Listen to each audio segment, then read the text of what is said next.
মুসলমান দরদি আমার ভাইয়েরা, বিশ্ব নবী মক্কা ছেড়ে মদিনার পথে চলে যাবেন, কাফের বেঈমানরা নবীকে যেতে দেবে না।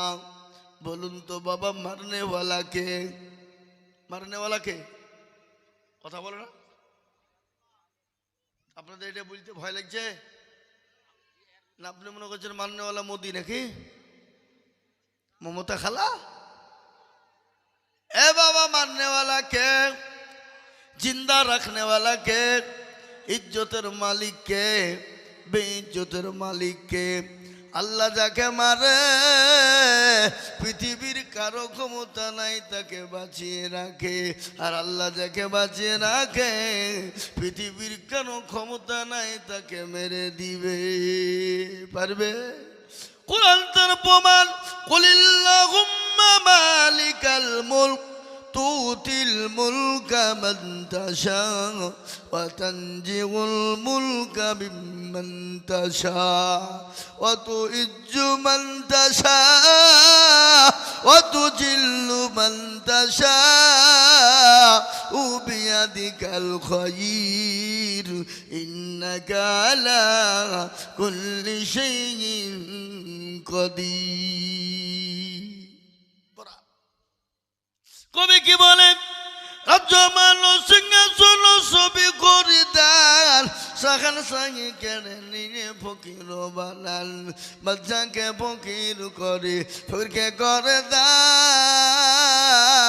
ভাঙা গড়ার পৃথিবীতে এই তো তার কাম, কত হাজার টাকা কত জনে লয়, সারাদিন কেটে কেহ অনাহারে রয়। কেউ বা হাজার টাকা পাইবি না মাহিনাতে, আর কেহ বা ঘোড়ার গাছ কাটে পেটে ভাতে। বটে না গো? জোরে বলুন। এ মুসলমান দরদি, নবীকে যেতে দেবে না। কাফির বেঈমানরা নবীকে ঘেরাও করে নিয়েছে, নবীকে মেরে দিবে, নবীকে হত্যা করে ফেলবে। আল্লাহর কাছে নবী সিজদায় পড়ে গেলেন। আল্লাহ বলে, নবী গো, আমার হাবিবুল্লাহ, আপনি দেরি করবেন না, মোটো বিলম্ব করবেন না, আপনি এক মুঠো বালি তুলুন, বালু তুলুন গো নবী।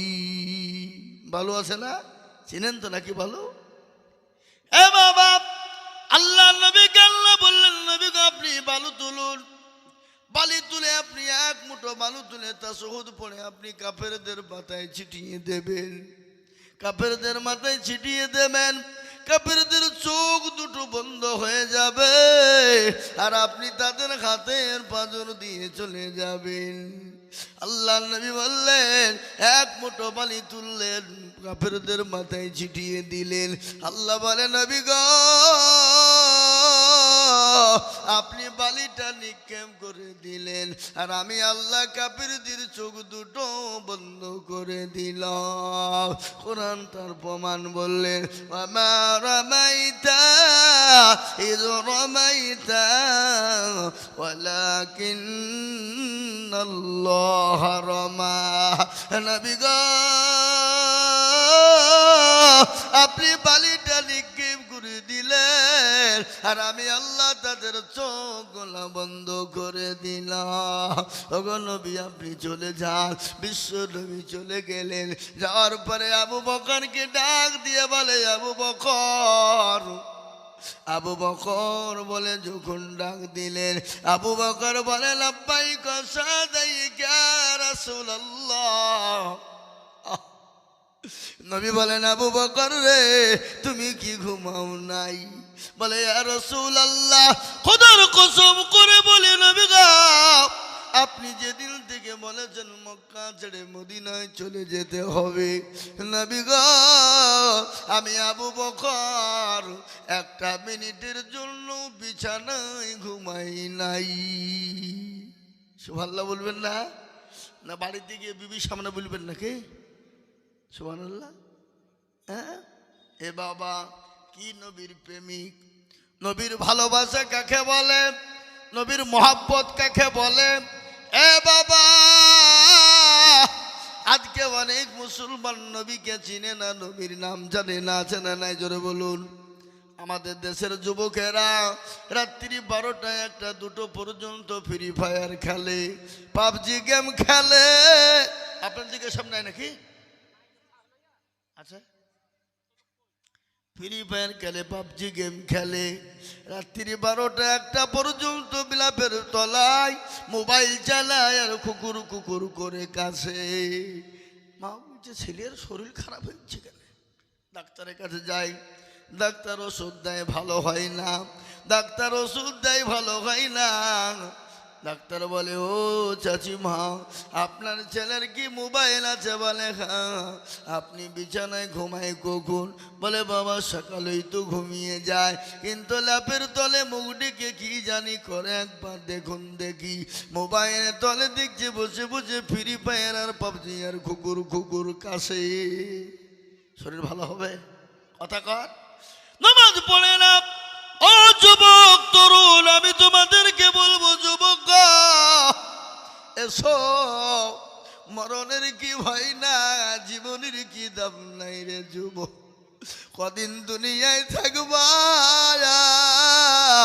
এই আছি ওই চলে যেতে হবে, কখন চলে যাবা জীবনের গ্যারেন্টি নেই।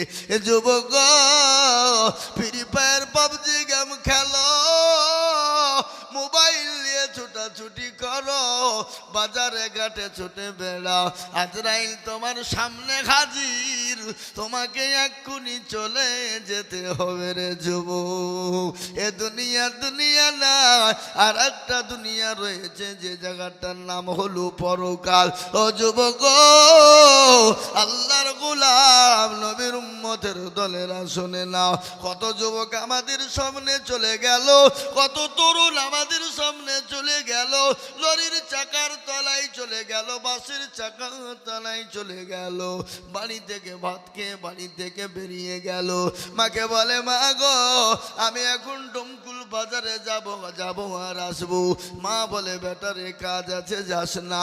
ও বেটা এখন যাবি না, যাবি না, যাবি না রে বেটা। বলে, মা আমি যাব আর আসবো, 15 মিনিট টাইম নিলাম। মা বলে, বেটা যাস না।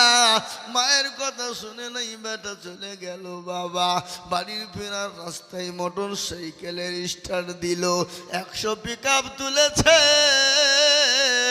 ভাদ্রাপাড়া বাজার পার করতি। কি বলে বাবা, ওই কি বলে ভাত, কি ওই জায়গাটার নাম, চৌরাস্তার মোড়, ডমকুল ভাতশালা মোড় পার হতে। এ বাবা গোবিন্দপুরের ব্যাকে এসে এমন অ্যাক্সিডেন্ট, লরির চাকার তলায় চলে গেল, লরির চাকার তলায় চলে গেল, খোঁজ নাই খবর নাই কোথায় বাড়ি। মোবাইল ছিটকে পড়ে গেল। বাড়ি থেকে ফোন করে বলে, বাবা কখন আসবি রে বাপ, তাড়াতাড়ি বাড়ি আয়। মোবাইল অন্যজন ধরে বলে, চাচিমা, মা গো কে আপনি? জানি না আপনি কে, কোথা থেকে বলছেন? মোবাইলটা রাস্তার ধারে পড়েছিল, কিন্তু অ্যাক্সিডেন্ট, মারাত্মক অ্যাক্সিডেন্ট হয়ে গেছে, লরির ডাম্পারের চাকার তলায় পড়ে গেছে, আর দুনিয়ার জমিনে বেঁচে নাই। বলে, কোন জায়গায় বাবা? বলে, গোবিন্দপুরের ব্যাকে হয়ে গেছে। মা খাবার ছেড়ে দিল, মা মোবাইল খানা ফেলে দিল, মা ছুটতে শুরু করে দিল। স্বামীকে ডেকে বলে, স্বামী গো, ও আমার কলিজার সন্তান নাই বুঝি নাই, আবার কলিজার টুকরা সন্তান নাই, আমি যে মা, আমি গর্ভধারিণী মা, আমি কি করে সহ্য করব? অ্যাম্বুলেন্স আনুন, লাশ আনার জন্য চলে গেল, ডমকুল হসপিটাল চলে গেল, পোস্টমর্টম হয়ে গেল, জীবিত সন্তান বাড়ির দিকে বেরিয়ে চলে গেল, লাশ হয়ে বডি নিয়ে বাড়ি চলে এলো। এরকম ঘটে কিনা? কি জোরে বলুন, ঘটে না? বহুত ঘটে যায় রে যুবক। তাই আমি তোমাদেরকে বলবো, যুবক ওই কবর বড় ভয়ঙ্কর, ওই কবর বড় ভয়ানক। আজকে যে জমিনের মাটিতে তুমি লাফাও, যে জমিনে তুমি ডান্স করো, যে জমিনে তুমি দৌড়াদৌড়ি করো না যুবক, ওই কবর কিন্তু তোমাকেও একদিন কিন্তু কবরে লাছাবে। লাছাবে না? কথা কর না কেন? আমাদের দেশের আজকাল যুবকরা ফিস্টের সময় হ্যাঁ ডিজে বাজায় না গো? কোন ডিজে বাবা? এমন এমন ঢোল বাজায় জমিন পর্যন্ত থরথর করে কেঁপে যায়। আল্লাহ বলে ওরে হতভাগা, কদিনের জিন্দেগি ভোগ করবি, একবার আমার কাছে কবরে আয়, আমি তোকে এমন লাছাবো, এমন করে তোকে আমি লাছাবো, সেদিন তোকে বাঁচানোর কোনো উপায় কেউ থাকবে না। কবর বড় কঠিন, বড় ভয়ানক, বড় কঠিন। কবর কেমন ভয়ানক শুনবেন। বিশ্ব নবী দয়ার নবী রহমাতুল লিল আলামিন একদিন, 2 দিন 3 দিন পরে তিনি বাড়ি গেলেন কলেমার দাওয়াত নিয়ে।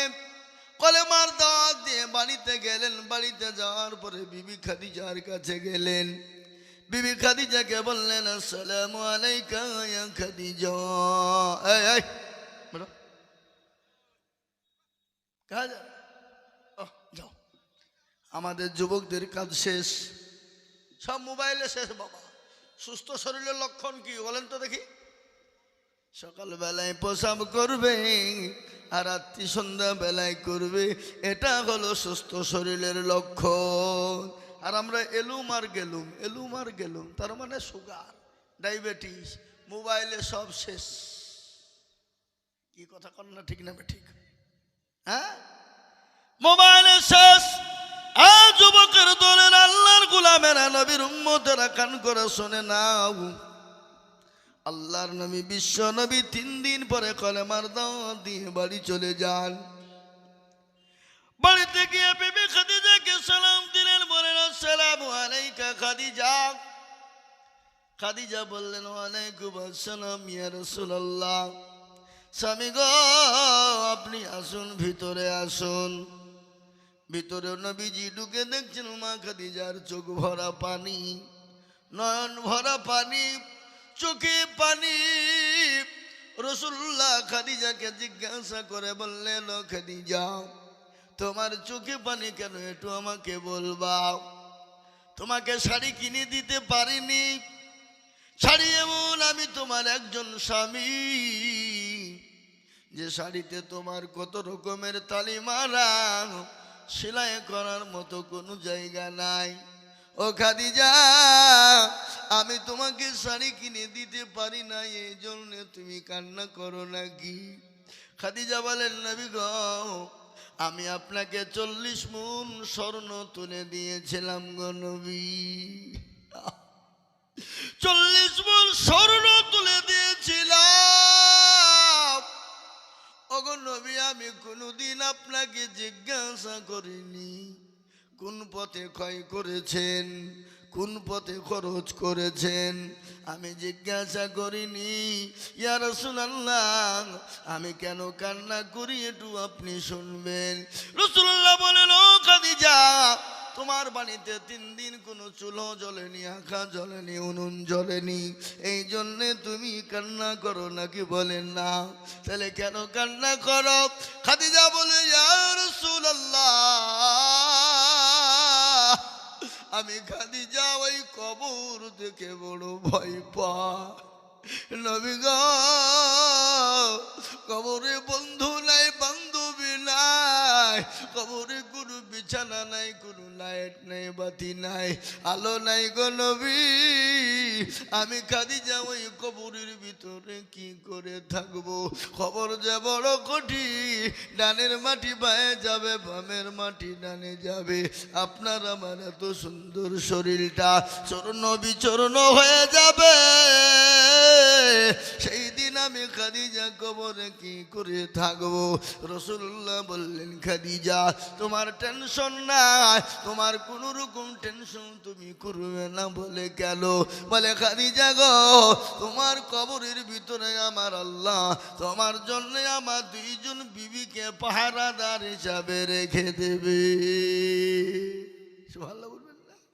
কি ভাগ্যবতী নারী বাবা, ভাগ্যবতী নারী। তার জন্য কবরে কয়জন পাহারাদার থাকবে? ভিতরে কয়জন? দুইজন। যে খাদিজা চুপ হয়ে গেলেন, তিনি কেন চুপ হয়ে গেলেন? দুইজন পাহারাদার দেবে তার জন্য না, খাদিজার মনটা অন্যদিকে চলে গেল। রাসূলুল্লাহকে বললেন, ইয়া রাসূলুল্লাহ, ইয়া হাবিবাল্লাহ, নবী গো, আপনার তো আমার আগে আর কোনো মেয়ের সঙ্গে বিবাহ হয় নাই। আমি জীবিত থাকতে আপনি আর তো অন্য কাউকে বিয়ে করেন নাই, আমার আগেও তো আপনার সঙ্গে কারো বিবাহ হয় নাই। বলে না, তাহলে আপনি দুইজন বিবি কোথায় পেলেন বলুন? প্রশ্ন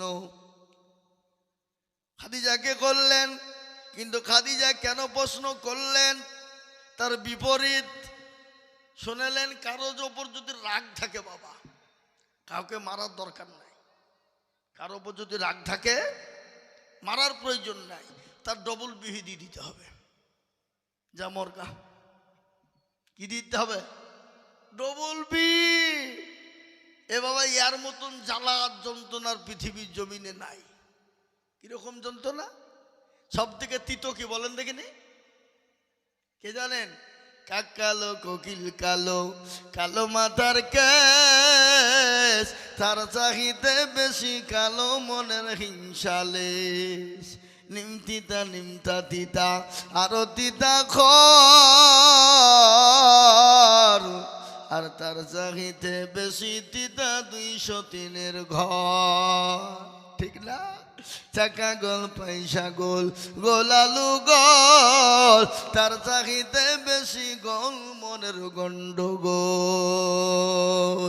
এ বাবা মনে সুবহানাল্লাহ, মুসলমান গো, এর মতো গন্ডগোল আর পৃথিবীর জমিনে নাই রে বাবা।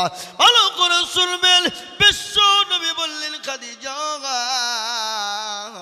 আমার ওই দুইজন বিবি কে হবে তুমি জানো?